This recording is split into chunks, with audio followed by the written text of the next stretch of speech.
Denver city-run homeless shelters have seen their share of bad headlines this year and over the past couple of years. Homicides, drug overdoses, a lack of overall security. Now Denver could partner with a new group that promises to bring a luxury hotel experience to hotel shelters. Marshall Zellender takes a look at Urban Alchemy and their goal to turn the former DoubleTree into the Four Seasons.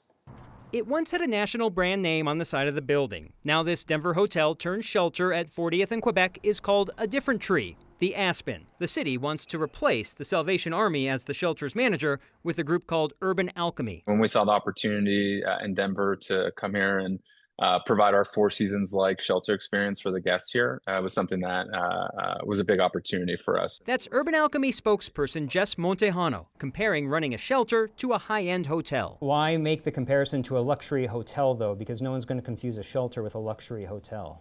I think we want to transform how people think about shelters overall. We want them to feel like they're at a wellness village. I think the traditional models of shelter are outdated in our views. People should feel like it's safe, it's clean, it's welcoming. Early last year at the shelter, there were 2 homicides, several overdose deaths, and hundreds of 911 calls, leading the city to take over security from the Salvation Army.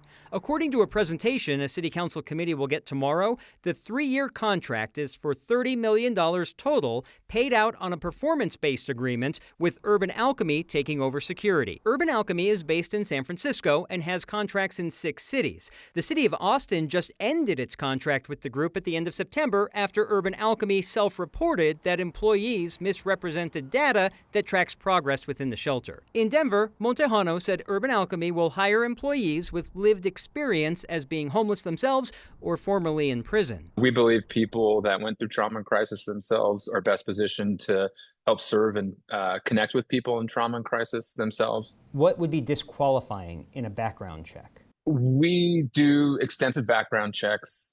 The only things that are disqualifying are sex-related crimes. What is the training that those employees get? Generally, it's 2 weeks of in the classroom training, everything from de-escalation to cultural competency to gender competency. How is 2-week training enough to handle the type of population you might serve in a shelter? I would say look at the success rates that we have. You know, for the shelters that we manage and operate, we're placing people in permanent housing exits far above, the national averages, and in some places 30 and 40%.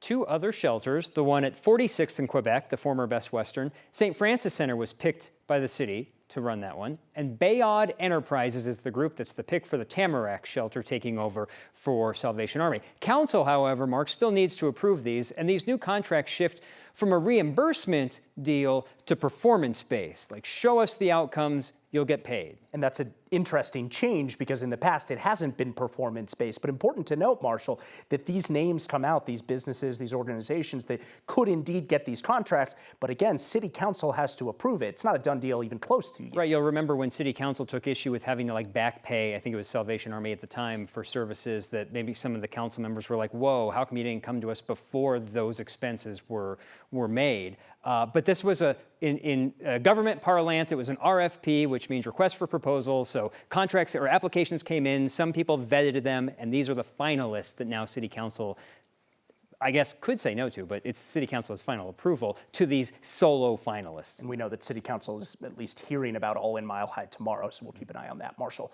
thank you.